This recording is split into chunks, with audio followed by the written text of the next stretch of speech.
আদৌ কি সম্ভব বাংলাদেশে পাচার হয়ে যাওয়া অর্থগুলো দেশে ফিরিয়ে আনা? পাচার করা অর্থগুলো কোথায় আছে? যারা অন্য দেশের সম্পদ বা অর্থ নিয়ে আসলে সেটাকে স্বাগত জানায়, ফেরত আনার জন্য কি কি ব্যবস্থা নেওয়া দরকার, তার জন্য আন্তর্জাতিক সহযোগিতা, সেটি আমেরিকার সহযোগিতা হোক, ইউরোপের কোনো দেশের সহযোগিতা হোক, বা যে দেশে পাচার করা হচ্ছে সে দেশের সহযোগিতা হোক, বা এর বাইরেও বিভিন্ন আন্তর্জাতিক প্রতিষ্ঠান আছে, সংস্থা আছে যারা এসব কাজে সহায়তা করে।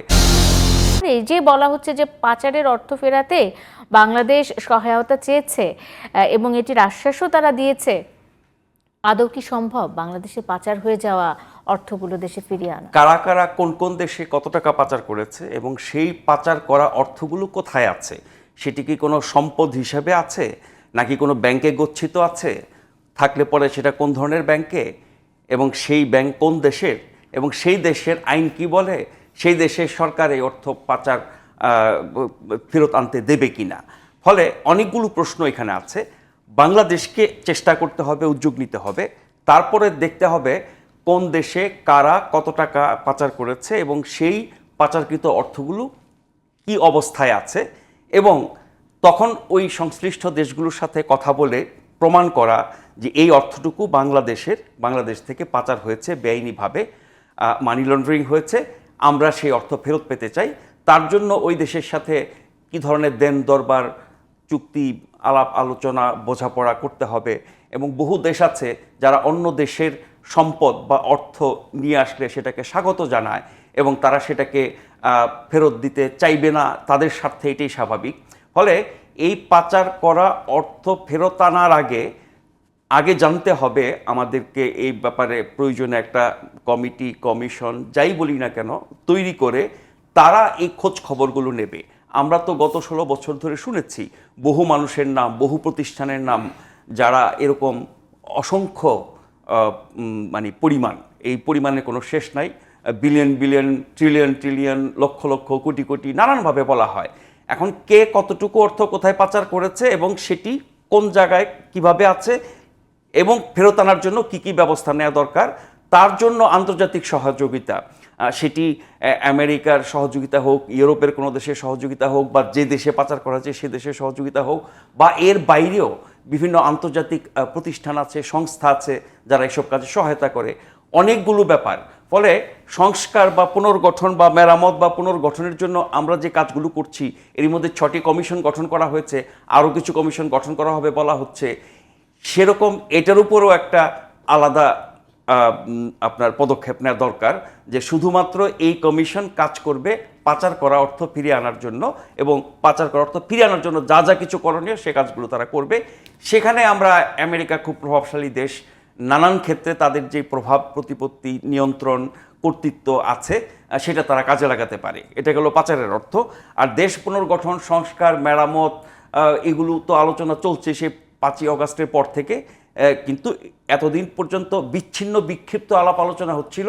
6টি কমিশনের পরে আমরা দেখলাম যে একটা ধাপে, একটা নির্দিষ্ট জায়গায় এসেছে যে এই 6টি কমিশন কাজ করবে, 3 মাসের মধ্যে রিপোর্ট দেবে, তার ভিত্তিতে আমরা এই সংস্কার কাজগুলো করব। তবে আলাপ আলোচনা যাই হোক না কেন, এই কমিশনগুলো কি হয় সেটার উপরেই নির্ভর করবে আমরা আসলে কী ধরনের পরিবর্তন, সংস্কার, পুনর্গঠন, পরিবর্তন করতে যাচ্ছি। কিন্তু এই পরিবর্তনের ক্ষেত্রে সংবিধান সংস্কার একটা বড় ব্যাপার। সংবিধান আমরা পুরোটা বাদ দেব, নতুন করে লিখব, না সংশোধন করব, কিছু রাখবো, কিছু বাদ দেব, নাকি এই সংবিধান মানি না, আমরা একেবারে নতুন করে, মনে হয় যে 2024 সালেই বাংলাদেশে জন্ম হয়েছে, সেই প্রেক্ষিতে আমরা অতীতের সকল ইতিহাস, অর্জন, ভালো মন্দ সব কিছুকে ত্যাগ করে নতুন যাত্রা শুরু করছি, এরকম কথাও তো আমরা শুনি। সেটি অন্তর্বর্তী সরকারের পক্ষ থেকে শুনি, অন্য অনেকের পক্ষ থেকে শুনি। কিন্তু একটা দেশ, যে দেশটা মুক্তিযুদ্ধ করে স্বাধীন হয়েছে, মুক্তিযুদ্ধের চেয়ে বড় কোনো কিছু এই দেশে কখনোই কি আর হওয়া সম্ভব? বা একটা দেশের স্বাধীনতা, মুক্তিযুদ্ধ, দেশের জন্ম, এটা একবারই হয়। এটার পরে নানান ধাপে নানান পরিবর্তন ঘটে। কিন্তু অনেক সময় আমরা 24-এর আলোচনা করতে গিয়ে অতীতের যা কিছু, বিশেষ করে মুক্তিযুদ্ধ এবং দেশের জন্ম এবং স্বাধীনতা, ওইটাকেও যেন ছোট করে ফেলার চেষ্টা করি। এবং 24-এর যেই গণ অভ্যুত্থান, ছাত্র জনতার, এটা কোনোভাবেই ছোট করে দেখার কোনো উপায় নাই। পেছনের আমরা এই গত 16 বছরের শাসন এবং আরও অনেক রাজনৈতিক ব্যাপার আমরা জানি, জাতীয়, আন্তর্জাতিক, আঞ্চলিক সব কিছু মিলিয়ে সেই পরিবর্তন এবং এই অভ্যুত্থান এবং জনতার আকাঙ্ক্ষা এবং নতুন করে সব কিছু পরিবর্তন করে আমাদের রাজনীতি, আমাদের অর্থনীতি, আমাদের শাসন ব্যবস্থা, আমাদের বিচার ব্যবস্থা, সব কিছুর জন্য এটা দরকার। কিন্তু আমি শুধু এটা বলে শেষ করি যে আমরা 24-এর তাৎপর্য, মাহাত্ম্য, গুরুত্ব বলতে গিয়ে যেন অনেক সময় অতীতের যে অর্জনগুলো আমাদের 71-এর মুক্তিযুদ্ধ থেকে শুরু করে এবং অনেকগুলো বড় বড় পট পরিবর্তন বাংলাদেশে হয়েছে, যদি অভ্যুত্থানের কথা বলি 90-এও গণঅভ্যুত্থান হয়েছে, এছাড়াও অনেকগুলো বড় বড় রাজনৈতিক পট পরিবর্তন হয়েছে, 75-এ হয়েছে, আপনার 82-তে হয়েছে, 2006-7 সালে হয়েছে। আমরা এগুলোকে না একরকম অবজ্ঞা করা, ছোট করে দেখা এবং সেগুলোর জন্য মানুষের যে জীবনদান এবং জাতির যে ত্যাগ, এগুলোকে আমরা অনেক সময় ছোট করে ফেলি। সেটা কোনোভাবে করা উচিত না। ইতিহাস বিকৃতি, ইতিহাসের আপনার নানান রকমের অপকর্ম আমরা করেছি ইতিহাস নিয়ে, সেটি যাতে আবার নতুন করে না করি। অতীত ইতিহাসকে অক্ষুণ্ণ রেখে যার যে গুরুত্ব, মর্যাদা, অবস্থান, কৃতিত্ব সেটাকে ঠিক রেখে আমরা যদি বর্তমান বিশ্লেষণ করি তাহলে ইতিহাস আমাদের প্রতি সুবিচার করবে। সংস্কারে হাত দেই, সংস্কার করি, না সংস্কারও হবে, সবই হবে, দেশ পুনর্গঠন করি। হ্যাঁ, কিন্তু সংস্কার পুনর্গঠন করতে গিয়ে আমরা অনেক কিছু আমাদের অতীতের অর্জনগুলো যেন না, সেগুলো যাতে আমরা না হারিয়ে ফেলি।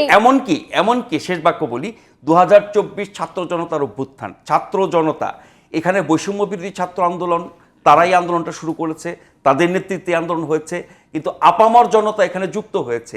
এখানে রাজনৈতিক, অরাজনৈতিক বিভিন্ন শক্তি, বিভিন্ন শ্রেণী পেশার মানুষ এখানে নিহত হয়েছে। বিভিন্ন দল, আমরা বিএনপির কাছ থেকে শুনছি, তারা হিসাব দিচ্ছে যে এই আন্দোলনে তাদের কত মানুষ শহীদ হয়েছে, কত মানুষ জখম হয়েছে। ফলে এটা যাতে কোনো একক বা একটি পক্ষ এই অর্জনকে, এই বিজয়কে ছিনতাই না করে, সবার কৃতিত্ব যাতে ঠিকমতো দেওয়া হয় সেদিকেও আমাদের খেয়াল করা দরকার। এই ইতিহাসও ভবিষ্যতে যাতে বিকৃত না হয় সেই জন্য এখন থেকে সেই চর্চাটা করা উচিত।